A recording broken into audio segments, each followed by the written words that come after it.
কারণে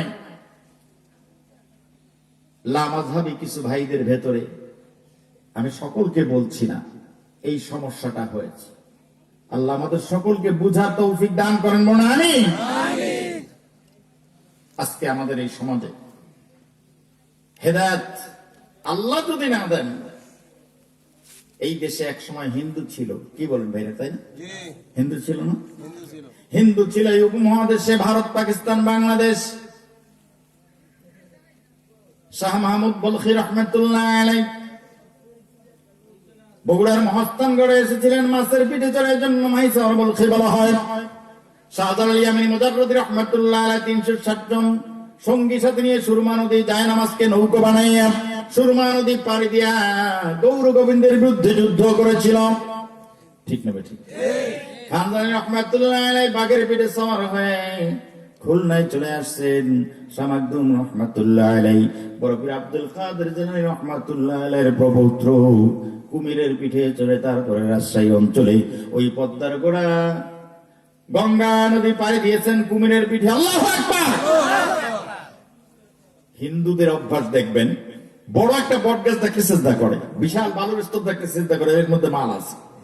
বিশাল যদি একটা অজগর দেখে সাপ মনে করে এটা ভগবান। 33 কোটি ভগবান মানে এই অথর্ব এই জাতিটাই, কি বলেন ঠিক না বেঠিক? এরা মনে করে সাপ তাদের ভগবান, গাছ তাদের ভগবান, বড় মাছ দেখলে ভগবান, কি বড় কুমির দেখলে এরা ভগবান।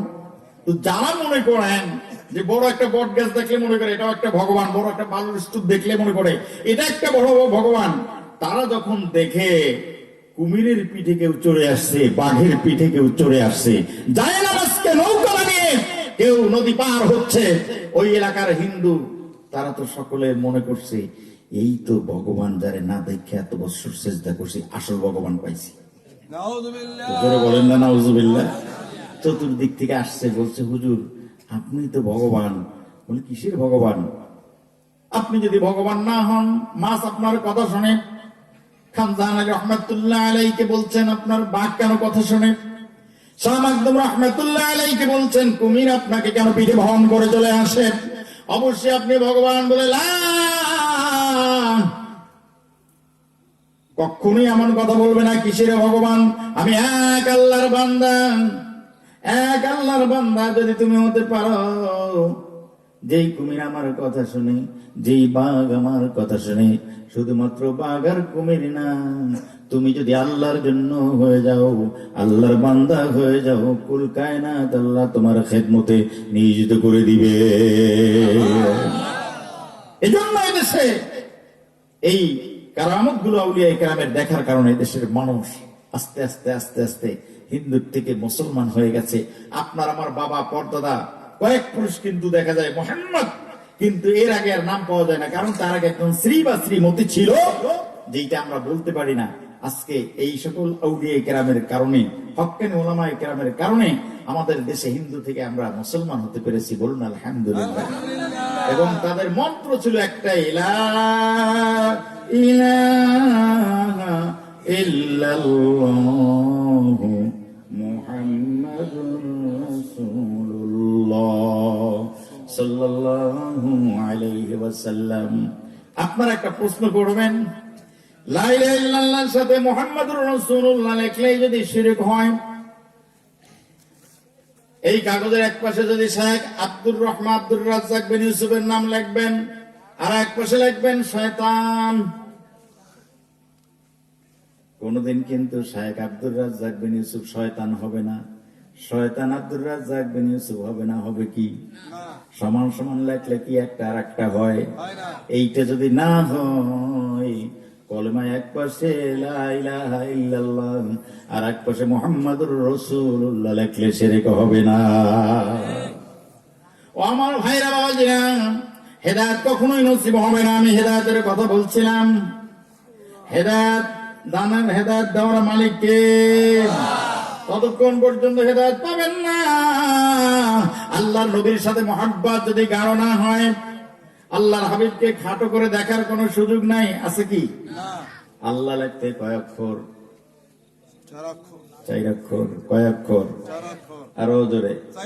আলিফ লাম লাম হা, এই 4 অক্ষর আল্লাহ আমার আল্লাহ রাব্বুল আলামিন বলছেন, ও পৃথিবীর মানুষ, আমার নবীকে তোমরা কখনোই অমর্যাদা করবে না।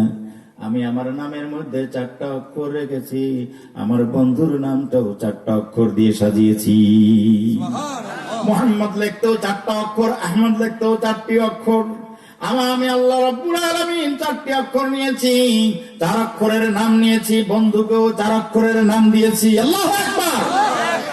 আমার কলেমাকে আমি 12 অক্ষর দিয়ে সাজিয়েছি, লা ইলাহা ইল্লাল্লাহ। এখানেও 12টা অক্ষর আছে, মুহাম্মাদুর রাসূলুল্লাহর মধ্যেও 12টা অক্ষর আছে। আমিও 12টা অক্ষর নিয়েছি, বন্ধুকেও 12টা অক্ষর দিয়েছি। আমিও নুক্তাবিহীন অক্ষর নিয়েছি। কোরআনুল কারীমের 15টা নুক্তা যুক্ত অক্ষর আছে, 14টা নুক্তাবিহীন অক্ষর আছে। নুক্তাবিহীন অক্ষরের দাম বেশি। উলামায়ে কেরাম এখানে উপস্থিত আছেন। নুক্তা যুক্ত অক্ষরের চেয়ে নুক্তাবিহীন অক্ষরের দাম বেশি। আল্লাহু আকবার। আমার আল্লাহ বলছেন, আমি নিজের নামটাও নুক্তাবিহীন অক্ষরের দ্বারা সাজিয়েছি। আলিফ কোন নুক্তা নাই, লাম কোন নুক্তা নাই, হায়ের মধ্যেও কোন নুক্তা নাই। আমার বন্ধু মুহাম্মদের নামটা লিখতো আমি নুক্তাওয়ালা অক্ষর ব্যবহার করি নাই। আমার বন্ধুর নামের দ্বারা আমি কোরআন শুরু করেছি। কোরআনুল কারীমের প্রথম আয়াত, আলহামদুলিল্লাহি রাব্বিল আলামিন। আল্লাহু আকবার। আলহামদুলিল্লাহ গিয়া আলিফ লাম তো অতিরিক্ত, মূল অক্ষর হলো হা মিম দাল। মুহাম্মাদের মধ্যে মূল অক্ষর হলো হা মিম দাল, আহমদের মধ্যে মূল অক্ষর হলো হা মিম দাল। সুবহানাল্লাহ, সুবহানাল্লাহ বলুন না। আমার বন্ধুর নামের মূল ধাতু দিয়ে আমি কোরআনুল কারীম লেখা শুরু করেছি। আল্লাহু আকবার। সেজন্য আমার আল্লাহর হাবিব আল্লাহ রাব্বুল আলামিন বলেছেন, রাফা'না লাকা যিকরাক। হে বন্ধু মুহাম্মদ, আপনার নামটাকে, আপনার মর্যাদাকে আমি অত্যন্ত সমুন্নত করেছি। ব্যাখ্যায় তাফসীরে উলামায়ে কেরাম বলেন, কুল্লামা যুকিরতু যুকিরতা মাই। আমার বন্ধুর মর্যাদা আমি এমন রেখেছি, আযানের ভিতরে, ইকামতের ভিতরে, নামাজের ভিতরে, দরুদের ভিতরে, আমি আল্লাহর পরে যেখানে আমি আমার নাম উল্লেখ করেছি, সেখানেই আমার বন্ধুর নামটা উল্লেখ করেছি। আল্লাহর হাবিবের মহব্বত আমাদের মধ্যে থাকার দরকার আছে না নাই? হুজুরের সুপারিশ লাগবে না লাগবে না? যেহেতু আপনাদের সকলের প্রিয়, আমার স্নেহাস্পদ ছাত্র বিশিষ্ট আলেমে দ্বীন মাওলানা শাহাদাত হোসেন নুরী, বাংলাদেশের অত্যন্ত স্বনামধন্য একজন আলেমে দ্বীন, আল্লাহর হাবিবের মহব্বতের উপরে কিছু কথা বলেছেন। আমি সেই দিকে আলোচনা করলাম না। যে ঘটনাগুলো উনি উল্লেখ করেছেন, আপনার নবী, আমার নবী দুনিয়ায়ও কেঁদেছেন, আখিরাতেও কাঁদবেন, নিজের সুখের দিকে তাকান না, নিজে কষ্ট বরণ করেছেন আমাদের জন্য, আপনার জন্য। সেই নবীর মহব্বত আমরা চাই কি চাই না? আরো ধরে বলেন, চাই কি চাই না? নবীর মহব্বত সুন্নাত ছেড়ে না সুন্নাত ধরে? আল্লাহর হাবিব যেমন করেছেন, যা করেছেন, মা আতাকুমুর রাসূল ফাখুযু ওয়া মা নাহাকুম আনহু ফান্তাহু। আমার বন্ধু যা নিয়ে এসেছেন তোমরা ধারণ করো, ধরো, যার থেকে নিষেধ করেছেন সেগুলোকে ছাড়াও। আমরা যেন নবীর তরিকা ধরতে পারি, এই নির্দেশ দিয়েছেন আমার আল্লাহ। জোরে বলা যায় না সুবহানাল্লাহ? একদল মানুষ আছে, তারা মনে করে সুন্নত সুন্নত। আরে ভাই, সুন্নত কি? সুন্নত বলেছেন আমার নবী, তার থেকে পেয়েছি। ফরজ পেয়েছি আমার নবীর থেকে। একটা নির্দেশ দিয়েছেন আমার আল্লাহ, বাকিটা বলেছেন আমার বন্ধু যা করেন তাই করেন। আমার বন্ধু যা করেন তোমরাও তাই করো, বন্ধু যা আদেশ করেন তোমরা পালন করো, বন্ধু যা থেকে নিষেধ করেন সেগুলোকে ছেড়ে দাও। বলেছেন কে? আল্লাহ। তাহলে প্রকারান্তরে আমার নবীর সুন্নাতটার নির্দেশও দিয়েছেন কে?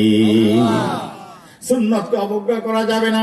কিয়ামতের ময়দানে অনেক মানুষের ফরজ ইবাদত ত্রুটিপূর্ণ হয়ে যাবে। 1 লক্ষ রাকাত নামাজ পড়েছে, কেরাত হয় নাই, রুকু হয় নাই, সাজদা হয় নাই, হতে পারে না? পারে না? ওই লোকটা কান্না কেটে করবে। আমার আল্লাহ রাব্বুল আলামিন বলবেন, ও ফেরেশতারা, আমার বান্দার আমল নামায় দেখো কোন সুন্নাত আর নফল আছে কিনা। 1000 রাকাত ফরজ নামাজ নষ্ট হয়ে গেছে। আমার এই বান্দার 1000 রাকাত নষ্ট হওয়া নামাজের জায়গায় 1000 রাকাত সুন্নত এবং নফল দিয়া বান্দাকে জান্নাতে পৌঁছায় দাও। ওই নবীর সুন্নত পালন করার দরকার আছে না নাই? সুন্নতের মধ্যে অন্যতম একটা বিষয় হলো দ্বীনি ইলম শিক্ষা গ্রহণ করা। কিছু আছে ফরজ, কিছু আছে সুন্নত, কিছু আছে ফরজে কিফায়া। দ্বীনি মাদ্রাসা দারুল আরকাম, আমার নবী দারুল আরকামের মাধ্যমে দ্বীন বিতরণ করেছেন। তারই ধারাবাহিকতা এখানে হাফেজি মাদ্রাসা আছে না নাই? একজন হাফেজকে কমপক্ষে আল্লাহ রাব্বুল আলামিন 10 জন জাহান্নামী ব্যক্তিদেরকে সুপারিশ করে জান্নাতে নেওয়ার পাওয়ার দিয়ে দিবে। এই মাদ্রাসাটা আপনাদের জন্য, এই এলাকাবাসীর জন্য আল্লাহ রাব্বুল আলামিনের বিশেষ এক রহমত। কি বলেন, ঠিক না?